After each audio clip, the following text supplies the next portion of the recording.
আসসালামু আলাইকুম দর্শক, সবাইকে আমন্ত্রণ জানাচ্ছি আমাদের চ্যানেলের স্পোর্টস পেজে।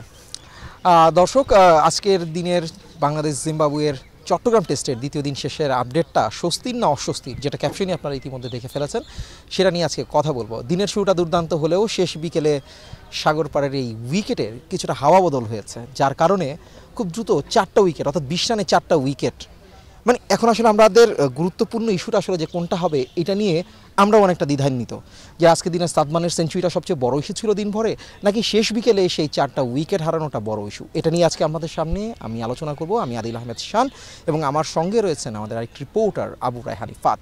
তো ইফাত, কোনটা নিয়ে আপনি আলোচনা করবেন, সাদমানের সেঞ্চুরি নাকি শেষ বিকেলের 4 উইকেট? আসলে আমাদেরকে আলোচনা করতে হচ্ছে আমাদেরকে পুরো আজকের দিনে যা যা ঘটলো তা নিয়ে আলোচনা করতে হবে। সেখানে সাদমান ইসলামে যে সেঞ্চুরিটা করেছিলেন সেটা তো দুর্দান্ত, অনেকদিন পর রানে ফিরেছেন তিনি। পাকিস্তানে কিন্তু একটা ভালো ইনিংস খেলেছিলেন, 93 রান করে শেষ পর্যন্ত সেটাকে সেঞ্চুরি করতে পারেননি। সবশেষে এখন কিন্তু চট্টগ্রামে এসে দ্বিতীয় সেঞ্চুরিটা পেয়েছেন।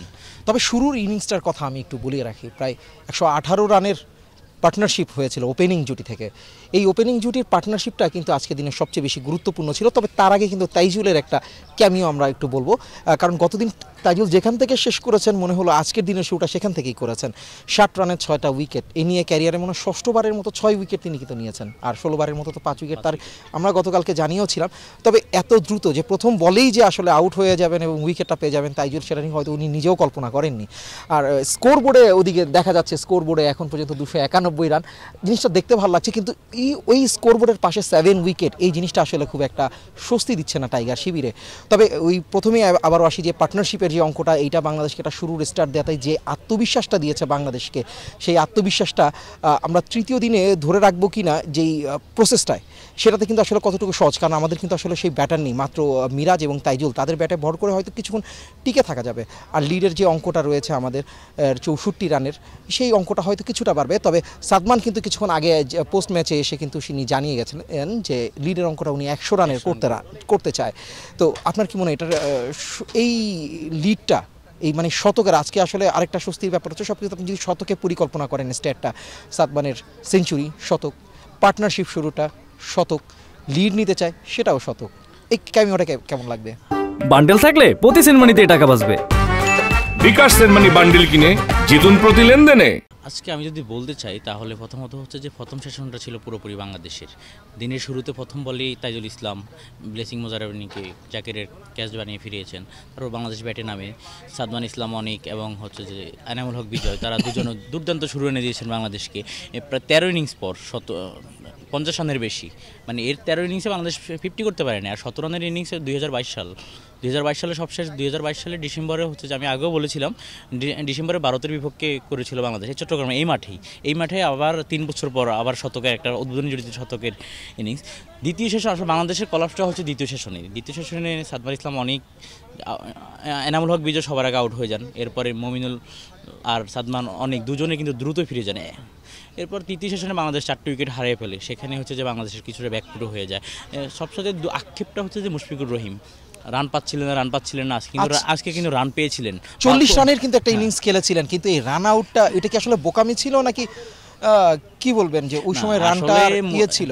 মুশফিকের যে রান আউটটা হয়েছিল সেটা আসলে বোকামি না, এটা দুর্ভাগ্য। কারণ ডিরেক্ট হিটে তিনি আউট হয়েছেন।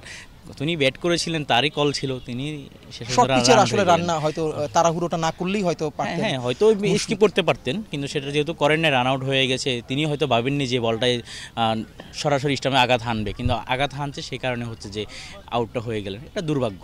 এখন বাকি কাজটা করতে হবে যে মেহেদী হাসান মিরাজ এবং তাইজুল ইসলামকে। আর জাকের আলী অনেক সিলেট টেস্টে ভালো করেছিলেন, চট্টগ্রামে এসেছিলেন, কিন্তু দুর্ভাগ্যজনক তিনি আউট হয়ে গেলেন। এখন বাকি কাজটা, কালকে যে কাজটা করতে হবে সেটা তাইজুল আর মিরাজ, তাদের হচ্ছে প্রথম সেশনটা যদি কাটিয়ে দিতে পারে বাংলাদেশ, তাহলে তো সেটা তো অনেক ভালো। খুব সুন্দরই আসলে বলেছেন, প্রথম সেশনটা আসলে কাটিয়ে দেওয়া। যদিও স্কোর বোর্ডে আমি বারবার আসলে খুব সবাই কিন্তু আজকে একটা ধারাবাহিক একটা রান করেছেন, তবে শান্তর ব্যাপারটা নিয়ে আপনি হয়তো একটু ভুলে গেছেন। 23 রানের খুব দুর্দান্ত তিনি খেলছিলেন, 3টা বাউন্ডারি এবং একটা ছক্কাও তিনি মেরেছেন। তো ওই ক্যাচ আউটটা হয়তো না হলে শান্তর স্কোরটাও হয়তো বড় হতো, কারণ সিলেট টেস্টেও কিন্তু তিনি স্কোরটা একটু বড়ই করেছিলেন। কিছুটা সমালোচনার পর কিন্তু সেকেন্ড ইনিংসে এসে ওনার ব্যাটটা খুলেছিল, হাতটাও খুলেছিল। সিলেট টেস্টে শান্ত 2 ইনিংসে রান করেছিলেন। প্রথম ইনিংসে 50 করতে পারেননি, কিন্তু 40-এর বেশি রান করেছেন, দ্বিতীয় ইনিংসে 60-এর বেশি রান করেছেন। আজকে শুরুটা ভালো করেছিলেন, কিন্তু শেষ মুহূর্তে ওই শটটা যে বলে তিনি ক্যাচ হয়েছেন, আসলে এই শটটা আসলে এখানে খেলা প্রয়োজন আছে কিনা সেটা শান্ত আমরা এটাকে আসলে দুর্ভাগ্য হিসেবে বলতে পারি। মুশফিক আসলে তাদের আমাদের সিনিয়র ক্রিকেটারদের যেই রয়েছে যেই ব্যাপারটা মুশফিকের কিংবা শান্তর আউট নিয়ে আসলে সবচেয়ে বেশি দর্শক বা আমাদের যারা টাইগার ভক্ত আছেন তাদের সবচেয়ে বেশি, যেহেতু শান্ত অধিনায়ক আর মুশফিক এত বছর ধরে ক্রিকেটকে সার্ভিস দিচ্ছেন, তার কাছ থেকে আসলে সবসময় বড় স্কোরটাই সবাই আসলে আশা করবে, কিন্তু যেহেতু আজকের দিনে হয়নি, তো দ্বিতীয় ইনিংসের একটা অপেক্ষা থাকবে, তারা একটা বড় ইনিংস করবে। তবে তৃতীয় দিনটা আসলে আমাদের দ্বিতীয় দিনে যাওয়ার আগে আমি আজকের দিনে আমরা শুধু বাংলাদেশের ব্যাটারদের কথাই বললাম, জিম্বাবুয়ের বোলাররা কিন্তু ভালো করেছেন। ভিনসেন্ট মাসেগাসা যিনি 3টি উইকেট নিয়েছেন, একটা লেগ ব্রেক লেগ স্পিনার, মানে খুবই অপরিচিত একটা 14 রান খরচ করেছেন, মাত্র 14 রানে 3 উইকেট। অভিষেক তার এখানে চট্টগ্রামের মাটিতে তার অভিষেকে 3টা উইকেট।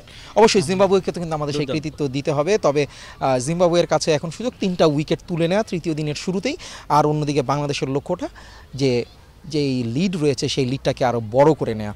এবং হয়তো সাদমান বলেছেন লিডটা 100 করতে চায়, কিন্তু টাইগার ভক্তদের প্রত্যাশা কিন্তু আরও বেশিই থাকবে। তো দর্শক, আপাতত এই ছিল আমাদের কাছ থেকে সর্বশেষ বীরশ্রেষ্ঠ শহীদ flight lieutenant Motiur Rahman cricket stadium থেকে। আমি বিদায় নিচ্ছি। আমি আদিল আহমেদ শান এবং আমাদের রিপোর্টার আবু রায়হান ইফাত। ধন্যবাদ সবাইকে।